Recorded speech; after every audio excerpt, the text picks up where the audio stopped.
Hi everyone and welcome to this new video where I'm going to talk about perfect pitch versus relative pitch. In specific, I'm going to discuss which one is better because as we all know, everybody wants perfect pitch, but there are some significant downside that can come with it and not everyone is aware of them. Moreover, based on the comments and questions that we're receiving, we're currently seeing that the benefits of relative pitch skills are not fully understood by a lot of people. And surely they are underestimated by most beginners and intermediate musicians who still haven't developed their relative pitch skills to their full potential. So with this video, I'm going to hopefully provide some clarity to this topic. Well, the first important thing to understand about perfect pitch is that there is serious scientific evidence that this skill could only be developed in early childhood. So if you're an adult and you don't have perfect pitch, it means that you can't develop it, or basically science is saying that. And there are other YouTube videos where you can find this topic explained more in depth and where you can find also all these scientific studies that are providing evidence that perfect pitch skills can only be developed in early childhood. So I'm going to put some links to those videos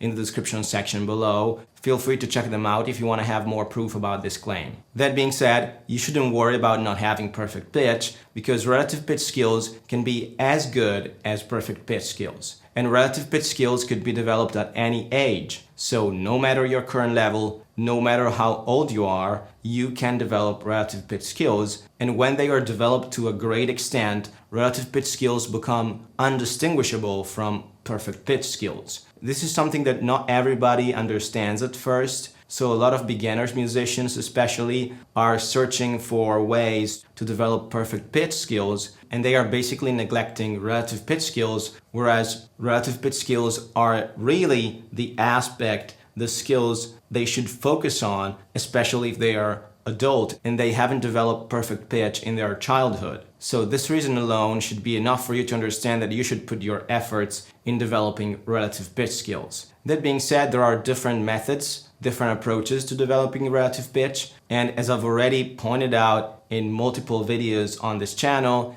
not all these methods are equal. Not all of these methods are effective in the same way. Indeed, some of them are highly ineffective. So I really suggest you watch another video I made where I explain what are the ineffective approaches and what are the effective ones, so that you can really understand what exercises to avoid, what exercises to practice, and make the most out of your time and efforts. You will find a link to that video up here and in the description section below. Great relative pitch skills allow for immediate recognition of notes and chords, exactly as perfect pitch skills do, and you can have a great musical ear also if you don't have perfect pitch, but you have great relative pitch skills. You can sing with great intonation, you can be great at improvising, you can do whatever you want with just relative pitch skills alone. Indeed, most of the musicians you probably like don't have perfect pitch, but have great relative pitch skills. Or if they have perfect pitch, chances are that they are using it in combination with relative pitch skills. Okay, let's now talk about the neglected downsides of perfect pitch. There's a video by Neely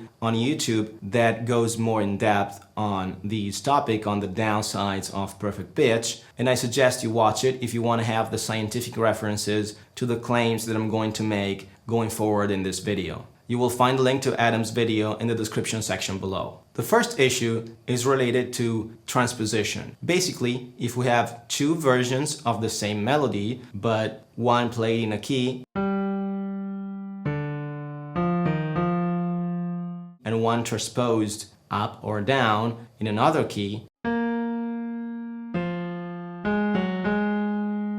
it is going to be more difficult for people with perfect pitch to understand that that's the same melody transposed up or down. Whereas people that don't have perfect pitch generally recognize that's the same melody more easily. And this issue is mentioned in Neely's video, where he also shows references to a scientific research that investigated on this topic and confirms this claim. The second issue related to perfect pitch to be aware of is that music that's not tuned at 440 Hz could seem wrong and weird to people who have perfect pitch. And this can throw them off and make it more difficult for them to recognize music that's not tuned at 440 Hz. We all know that most musical genres are tuned at 440 Hz nowadays, but there's still some classical music that's not tuned at 440 Hz, and a lot of old music is tuned at other frequencies than 440 Hz. So it's still an issue that should be taken into account,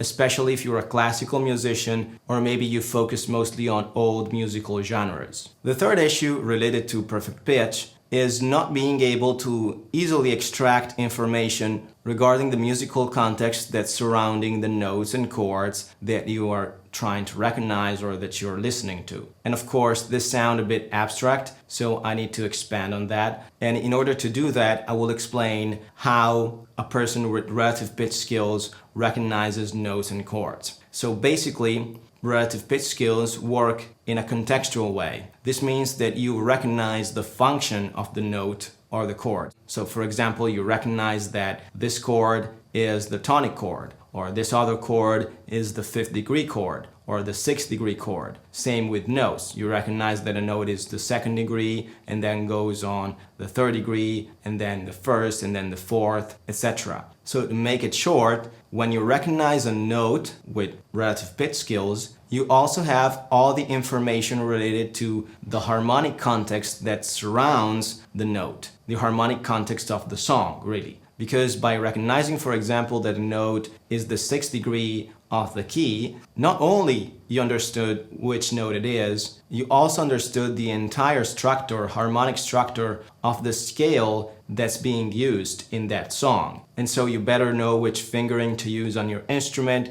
which pattern to visualize on your instrument in order to focus on that key. This doesn't happen in the same way if you only have perfect pitch skills, because you just recognize the note and the chord by listening to it without the need to have any context and any reference. This means that when C sharp is being played, you just recognize it as C sharp. You don't have to form an idea of the harmonic structure behind it to recognize the note or the chord. And this prevents you from developing this ability to form the idea, the representation of the tonal structure behind what's being played. That it's very helpful indeed where you have to come up with something on the fly, because being able to quickly visualize the fingering on your instrument, being able to quickly visualize the scale on your instrument, it's a very, very important skill to have when playing with other musicians, when improvising, etc. The fourth and biggest downside that comes with perfect pitch skills is that there's a high probability that you're going to lose your perfect pitch skills as you're getting older. I know this is hard to believe, but there's serious scientific evidence and there are multiple people sharing their experience on YouTube about that. And there are even famous musicians that have experienced this issue and that are now talking about that in order for other people to know. This topic is very well discussed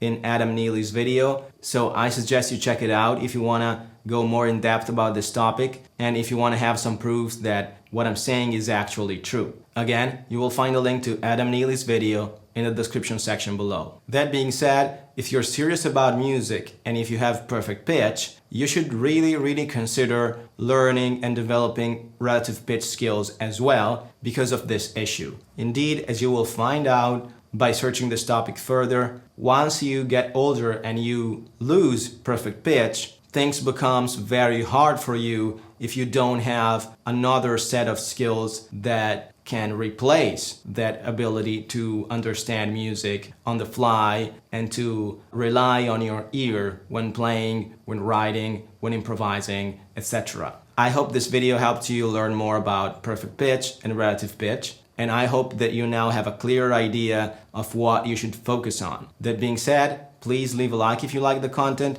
Don't forget to subscribe to our channel. And please leave your questions in the comment section below. Lastly, I suggest you check out our website where you will find our free and paid ear training courses. You will find all the relevant links in the description section below. That's all for this video. I thank you very much for watching and I hope to see you in the next video. Bye.